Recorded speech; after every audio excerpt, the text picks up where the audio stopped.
وبهذه المناسبه انا نجدد التهاني نتاعي للمغرب على بمناسبه عيد الاستقلال اللي كانت ناعمه علينا احنا كجزائريين، لان الاستقلال نتاع المغرب هو اللي اعطى دفعه قويه باش تتحرر الجزائر، لان الثوره التحريريه انذاك وجدت في المغرب تلك القاعده الخلفيه، ليس مجرد فقط قاعده خلفيه، يعني بكل صراحه الامر كان عباره عن مصانع للسلاح، كانت اذاعه متنقله، كانت مدرسه لتكوين الاطارات، كانت تاسست المخابرات الجزائريه في مدينه وجده، يعني بكل صراحه نظام سياسي متكامل ولد بالمغرب، لكن للاسف ادار ظهره للمغرب لا حكومه لا ملكا ولا شعبا. هذا النظام الذي يحكم بلادي راه منذ 1962 خرج من المغرب ولقى في المغرب السند القوي اللي خلاه يسيطر على العاصمه الجزائر، لكن كل شيء تغير بعد استقلال الجزائر، وتنكر هؤلاء الذين وجدوا في الملك محمد الخامس ووجدوا في الملك الحسن الثاني ووجدوا في المغاربه الدعم المطلق، تنكروا لكل هذا. واليوم رانا نشوفوا كيفاش هذا النظام راه يضرب في الوحده والسياده نتاع المغرب، كيفاش هذا النظام قطع العلاقات مع المغرب وقطع المجال الجوي واغلق الحدود البريه واعتبر المغرب عدوا له.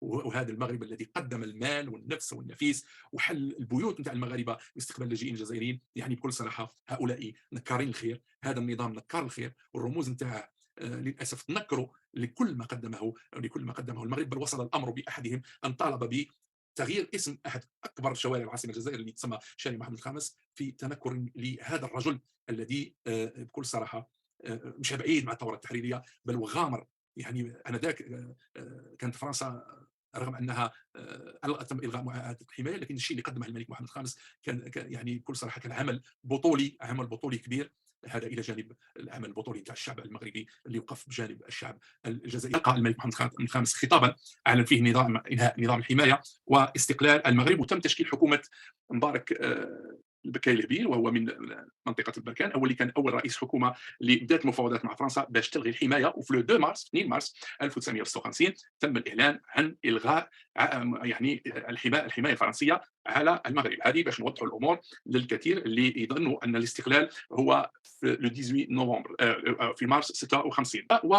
ووقع نظري على دراسه انجزت بجامعه عبد الحميد مهري بقسنطينه للدكتور موسى لوصيف حول دعم ملك المغرب محمد الخامس للثوره التحريريه 1954 1962. هذه دراسه من خلال وسائل الاعلام المغربيه اللي كان تاريخ قبولها في 12 جونفي 2021. الحقيقه يعني واضحه للعيان، دعم المغرب ما كانش فقط على المستوى الشعبي بل كان على المستوى الرسمي، وعلى راسه الملك محمد الخامس. هذا الدعم هذا هناك تفاصيل كثيره في هذه الدراسه اللي غادي نحاول على انه نلخص بعض الامور اللي قالها الدكتور موسى لوصيف اللي من جامعه قسنطينه، وين قال بانه اقر بان الملك المغربي محمد الخامس ساند الثوره ماديا ومعنويا. هناك معطيات بالارقام حول الاموال التي كانت تقدم من طرف ملك المغرب وذكرها الدكتور موسى لوصيف. في الملخص قال بانه الاراضي المغربيه في عهد محمد الخامس كانت ماوى للمجاهدين اللاجئين ومركز للقياده الثوريه. ويقول الدكتور ان الملك محمد الخامس اعتبر ان الثوره التحريريه هي استكمال تحرير ما تبقى من الوجود الاستعماري في المغرب العربي حسب الكلام نتاع الدكتور. هنا غادي باش ما نطولش عليكم غادي نجبد الامور اللي الهامه واللي بعض النقاط اللي انا شخصيا اطلع عليها لاول مره. نطول هو اتكلم على السلطان محمد الخامس اللي ولد في فاس في 1909 وهو اخر ابناء السلطان مولاي يوسف. و ظنت فرنسا بضغط السلطان مولاي يوسف لتعيين محمد الخامس انها ستتحكم في هذا السلطان الشاب، لكن ظهر ان اللي وقع كان عكس ذلك. الشاب محمد الخامس كان يعني شاب غبال، يعني يقول الدكتور موسى لوصيف بانه كان لقات فرنسا مقاومه قويه من طرف السلطان محمد الخامس. موقف الملك محمد الخامس الوحدويه وفكره المغاربي وتشبثه بالفكر الوحدوي، وبعد ما قاله الملك محمد الخامس ان الشمال الافريقي ليكون وحده في وحده في الجغرافيا والجنس واللغه والدين والتقاليد، ولذلك فمصيره كما كان في ماضيه واحد، والمغرب بحكم الروابط العديده التي تربطه بالجزائر الشقيقه وبحكم جواره منها وتاثره بكل ما يجري في طليعه الدول التي يهمها استتباب الامن والسلام في ربوعها.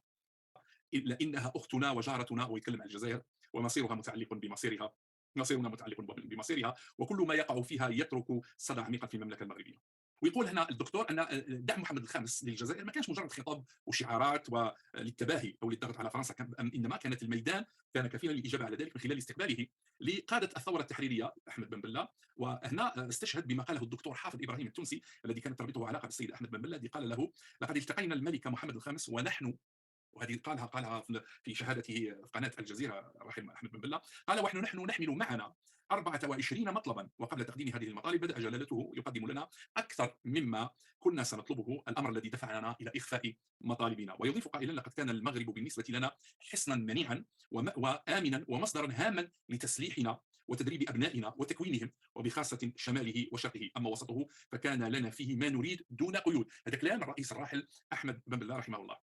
ويقول يعني صاحب الدراسه: رغم الضغوطات والاكراهات التي تعرض لها المغرب من قبل فرنسا لوقف دعم الثوره الجزائريه، ومما كان يزيد من قوه الموقف المغربي في دعم الجزائر، والاتفاق الحاصل بين قاده جيوش تحرير المغرب العربي، حيث تم الاتفاق على تحويل البلد الذي يحصل على الاستقلال الى قاعده لتحرير بقيه الاقطار. وهنا يتاكد كيفاش كان استقلال المغرب اللي المفروض اليوم الجزائريين خاصهم كلهم يحتفلوا به، كان نعمه للثوره التحريريه، كان نعمه للثوره التحريريه.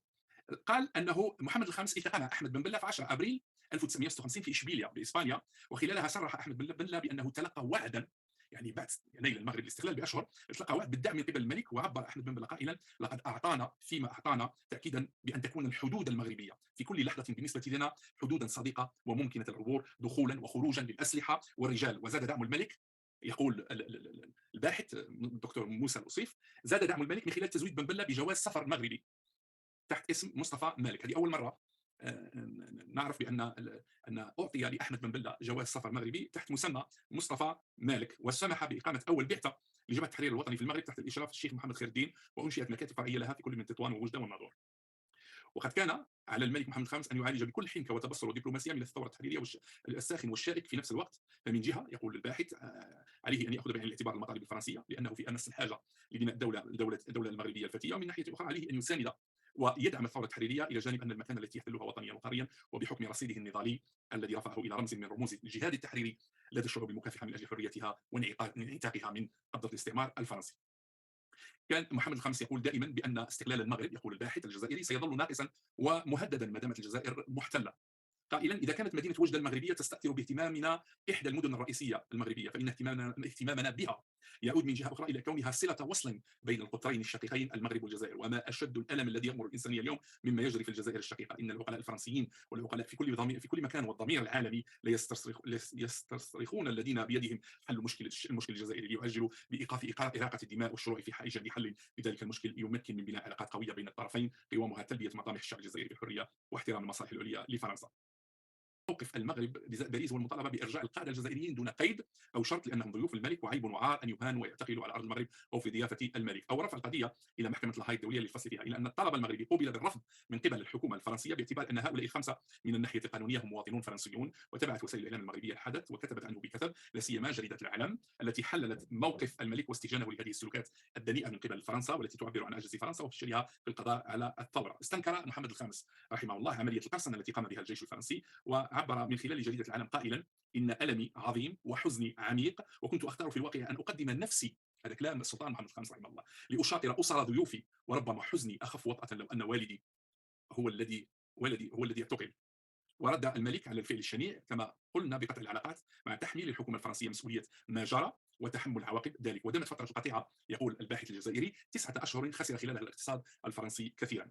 ورغم هذا الحادث غير المتوقع، واصل الملك محمد الخامس دعم الثوره التحريريه ماديا وسياسيا، فاصبحت منطقه الحدود معبرا للاسلحه الى الداخل، الى جانب السماح باقامه قواعد للتدريب في الوجده والناظور، رغم ادراكه ان نهايه الثوره لا يزال بعيدا، ومطالب جيش التحرير الجزائري كثيره ورغبته ملحه في الحصول على المزيد من وسائل الاستمرار ضد الجيش الفرنسي. تغطيه، يقول هنا يتكلم الملك محمد الخامس، هنا يتكلم الباحث الجزائري، قام بنداء ملكي سماه ليوم الجزائر في المغرب، وهذا النداء وجه للشعب المغربي شقيق الثوره الجزائريه وسندها في السراء والضراء. غادي نحيي لكم هنا الى فيديو هذا الخطاب او نداء بمناسبه يوم الجزائر، وين تكلم السلطان محمد الخامس على ضروره نصره الشعب الجزائري. وإن هنا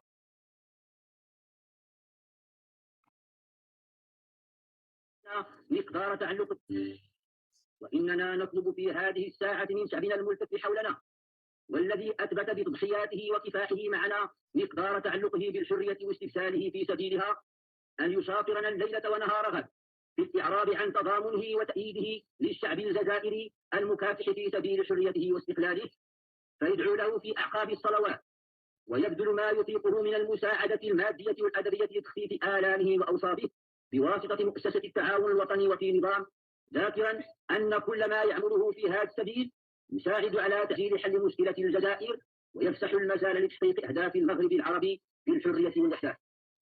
هذا مقتطف من الخطاب او النداء اللي وجهه الملك محمد الخامس الى الشعب المغربي. الكاتب او الباحث الجزائري يقول كلام ثاني من ما جاء في نداء الملك محمد الخامس: الحمد لله رعاينا الاوفياء منذ 4 أعوام طوال، يعني في 1958، والشعب الجزائري الباسل يخوض غمار حرب قاسيه في سبيل حريته، ولقد وقفنا بجانبه نناصره ونؤازره، وقمنا بمساء عديده لحقن الدماء البريئه بايجاد حل عادل يحقق للشعب الجزائري الشقيق مصالحه الوطنيه، ويضمن لفرنسا والفرنسيين مصالحهم. ولكن رغم النداءات المتكرره والمسائل المختلفه استمرت الحرب، وللاسف مخلفه وراءها ضحايا وخرابا ومشردين حصل منهم المغرب عددا كبير فيهم نساء واطفال وشيوخ وعجزه، فقبلناهم قبول الاخ لاخيه وقمنا نحوهم بما يفرضه واجب الاخوه والانسانيه. ولكن ازاء تضخم عددهم في الاشهر الاخيره تعينت مضاعفه الجهود، يقول الملك محمد الخامس، للقيام بهذا الواجب. ولقد تاثر الراي العالمي للماساه الجزائريه المؤلمه، فقررت اقامه يوم الجزائر للتضامن مع شعبها والعمل لايقاف راح الحرب المفروضه عليه حتى يؤم قطره السلم والاطمئنان. وقد اثرنا، يقول الملك محمد الخامس، ان يكون في بلادنا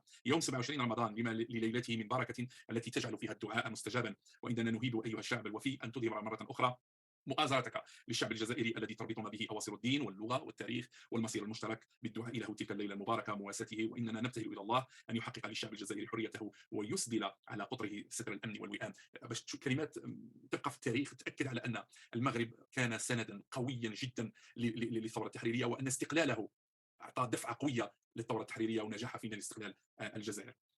خطابا للجزائريين جاء فيه: الحمد لله وحده، إخواننا الجزائريون، لقد كان للحوادث الدامية التي وقعت في اليومين الأخيرين بالقطر الجزائري العزيز أثر عميق في نفس المغرب ملكا شعبا وحكومة.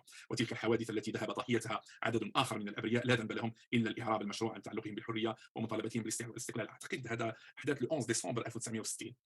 وإننا نترحم، يقول الملك محمد الخامس في هذه المناسبة، على هؤلاء الشهداء الجدد الذين سقطوا وهم يؤدون واجبهم المقدس مستظلين بالعلم الجزائري، معربين في المدن مثل ما معبرين في المدن مثل ما يعبر إخوان لهم في الجبال عن وحدة الشعب الجزائري وتشبثه بمطلب واحد هو مطلب الاستقلال والتفافه حول حكومة واحدة هي حكومته الوطنية. ورغم ما اتسمت به الحوادث من شدة وعنف وخلفته من الآلام، فإنها تؤذن بأن حرية الجزائر على الأبواب، وإذا كانت عبرة تستخلص منها هي ضرورة التدخل العاجل من طرف الامم المتحده لوضع حد لاراقه الدماء البشريه وتمكين الشعب الجزائري من التمتع بحريته واستقلاله. فاصبروا، يقول الملك محمد الخامس، ايها الجزائريون، وصابروا واثبتوا فان الله معكم، وجميع الشعوب المحبه للحريه والسلام تناصركم وتؤيدكم، ولا تحسبن الذين قتلوا في سبيل الله امواتا بل احياء عند ربهم يرزقون.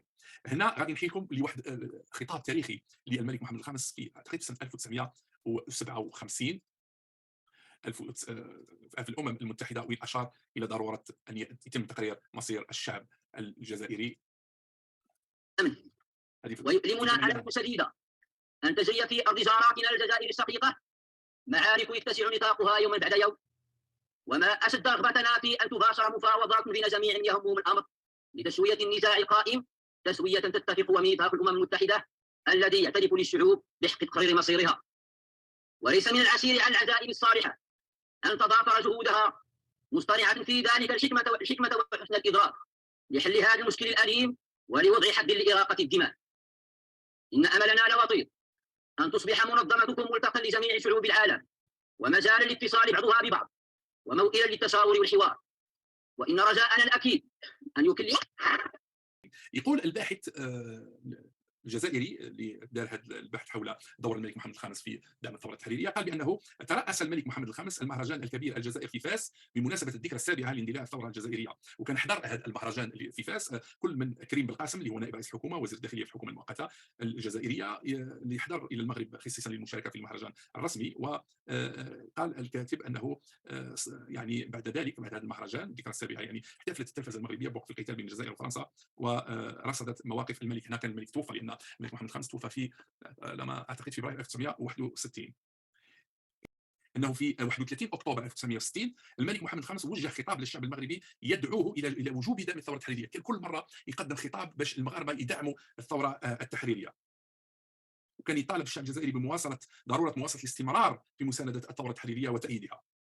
السلطات الفرنسيه حاولت ابعاد المغرب ملكا وحكومه وشعبا عن تأييد القضيه الجزائريه، لكن الملك محمد الخامس زاد اصرار في التضامن مع الجزائريين رغم التهديد والوعيد الفرنسي، وعبر عن ذلك قائلا ان المغرب في هذه المرحله مصمم على مواصلة التأييد لجهاد الشعب الجزائري والدفاع عن قضيته في كل مكان.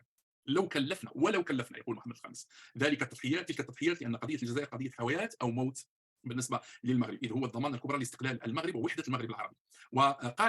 ووصل الملك محمد الخامس حديثه عن الثورة التحريرية حسب الباحث موسى لوصيف، اللي قال أن استمرار الحرب في الجزائر وجهود حق شعبها في الحرية والسيادة لا يزيد شقة الخلاف بين أوروبا وبين قارتين آسيا وإفريقيا إلا اتساعا، والحالة الدولية إلا توترا، فلا مجال لفرض سيطرة شعب على آخر واستعمار دولة لدولة أخرى. ورغم كل هذا الكلام يجي اليوم هذا النظام الحاكم الجزائر يطعن في تاريخ المغرب وفي سياده المغرب على اراضيه، ويدعي على ان المغرب راه ظالم وحدين. هذاك النظام الحاكم محتجزهم في المخيمات ويقول لهم بلي راهم مضطهدين من طرف المغرب، وهم مضطهدين من طرف النظام الجائر في الجزائر، حيث كان يوجد في المغرب حوالي 10,000 مقاوم مجاهد سنه 1962، علاوه على تجربه جيش تحرير المغرب العربي الموحد 1955 1957 التي انطلقت يوم 2 اكتوبر 1955 من الناظور وتطوان لتشمل منطقه الريف والريف الاوسط. وفي هذا المستوى يقول الباحث كان الملك محمد الخامس حاضرا بصوره مباشره بمواقفه وامواله من البدايه والنهايه. وهنا يورد الباحث شهاده لابي داود محمد منصور، للرائد منصور، اللي كنت نشرت فيديو له يتكلم عن دعم المغرب للجزائر. هو كان مسؤول عن قطاع التسليح بالولايه الخامسه التاريخيه،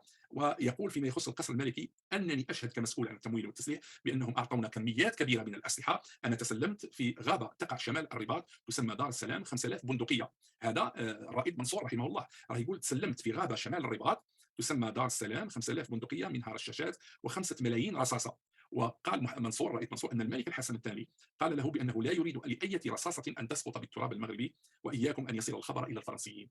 هذا الحسن الثاني اللي تمشي الابواق نتاع النظام العسكري اللي هو وشر القاده نتاع الثوره باش خطفتهم فرنسا. شوفوا هذا الملك محمد الحسن الثاني اللي كان ولي عهد انذاك سلم الرائد محمد منصور اللي كان مسؤول التسليح بالولايه الخامسه اللي هي الغرب الجزائري، سلمه 5000 بندقيه منها رشاشات و5 ملايين رصاصه في ذاك الوقت في غابه شمال مدينه الرباط. كما ان الملك، يقول الباحث، واحساسا منه بالحرج والاهانه التي الحقتها به الحكومه الفرنسيه على اثر اختطاف قاده الثوره في 22 اكتوبر 1956، قرر ان يكثف اعانته لجبهه التحرير. وبدايه من شهر نوفمبر 1956 قدم للدكتور خطيب، الدكتور الخطيب اللي هو مؤسس حزب العداله والتنميه، والدكتور حافظ ابراهيم، قدم لهم الملك محمد الخامس 250 مليون فرنك فرنسي بهدف شراء 2750 سلاح موزر مع ذخيرتها. وقد اعطى فيما بعد الدكتور حافظ ابراهيم 100,000 دولار لكريم بلقاسم، 100,000 دولار في ذاك الوقت لكريم بلقاسم لدعم شبكه شراء الاسلحه بمدريد عاصمه اسبانيا. وقد كان دعم الملك محمد الخامس للثوره التحريريه بانه لم تنقطع امدادات المغرب للثوره منذ اندلائها سنه 1954 الى حين تتويجها بالانتصار والاستقلال، حيث ظلت الحركه الوطنيه المغربيه تؤمن ان كفاح اقطار شمال افريقيا للتخلص من الاستعمار يشكل وحده لا انفصام عنها، وان المكافحين في كل من المغرب والجزائر وتونس يوجدون على خط معركه التحرير في خندق واحد. يعني هنا معطيات هامه حول المساعده الميدانيه والماليه اللي كان يقدمها الملك محمد الخامس للثوره التحريريه. ويقول الباحث: ولذلك كان التزام المغرب ملكا وشعبا بمساعده الثوره التحريريه غير محدود ولا مشروط، وحق في اصعب الظروف والشروط التي مر منها المغرب. كان المغرب غدا الاستقلال لم يتم، لا يعترف. وهنا الكلام نتاع الباحث الجزائري باش تسمع ذباب والابواق نتاع النظام العسكري. كان المغرب غدا استقلاله لم يتم بعد تحرير ترابه، لان المغرب لما استقل في نوفمبر 1955 ما كانش استرجع باقي الاراضي نتاعه التي كانت محتله. وهنا ياكد الباحث الجزائري ان ذلك الاستقلال لا يعني ان تلك الاراضي هي اللي تشكل الدوله المغربيه، بل كانت هناك اراضي اخرى المغرب حررها في عهد الملك الحسن الثاني رحمه الله. قال: فظل يكافح لاجلاء الجيوش الاجنبيه الفرنسيه والاسبانيه عن اراضيه، وعن القواعد العسكريه التي سمح الاستعمار الفرنسي باقامتها فوق ترابه لفائده القوات الامريكيه. وكانت مملكه السلطان الشريف محط الانظار وتحت مراقبه الاستعمار الغاشم الذي لم يسلم بوضع الاستقلال الا مرغما، وظل مع ذلك يتربص بها السوء بعد ان افلت من قبضته، وظل يخشى من سريان عدوى التحرر الى الجزائر المجاوره. وقد تزايد اهتمام الملك الراحل محمد الخامس بمسؤوليه تبني قضيه الجزائر المكافحه ودعمها بالمال والسلاح تحديا لفرنسا. دفعت بفرنسا الى ضرب القواعد العسكريه المغربيه التي كانت تحتضن الفرق العسكريه الجزائريه، وقد بلغ عددها حينها 9000 جندي. في نفس الوقت استمر المغرب في مواجهه مشكله بناء الدوله. هنا الكلام هذا اللي قاله انا اكد عليه وكان سبق، وانني انشرت يعني حادثه ضرب قاعده العربي بن مهدي بوجده في 18 فبراير 1962 اللي ما يتكلمش عليها النظام الحاكم الجزائر، اللي يتكلم فقط على احداث ساقيه سيدي يوسف ويهمل القصف الذي تعرضت له مدينه وجده في فبراير 1962، القصف الذي تعرضت له قاعده العربي بن مهدي وفي حي فيلاج كلوش، وين امتزج الدم المغربي والدم الجزائري انذاك. له كل ما يثيره النظام الحاكم عبر ابواقه والمغالطات اللي ينشرها بعض اشباه المؤرخين اللي يخدعوا الاجندات السياسيه وحسابات